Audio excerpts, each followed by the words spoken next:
This video is going to cover some basic security measures that you can put in place for your WordPress site.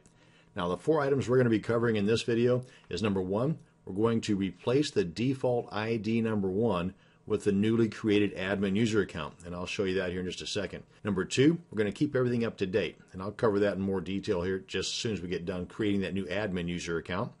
And number 3, if using older versions of WordPress for some odd reason, then I'm going to show you how you can hide the version number of that older version of WordPress you're using from potential hackers.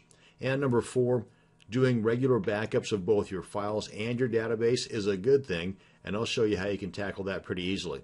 So first off, replacing the default ID number 1. What the heck am I talking about? Well, whenever you first install WordPress, it asks you to create a admin user account and a password. Well, that admin user account is assigned to the very first slot in the database, and that's ID number 1. Logging into my cPanel control panel, let me show you what I'm talking about. Scroll on down to databases and click on PHP My Admin, and this is going to show you all the different databases that you have assigned to that one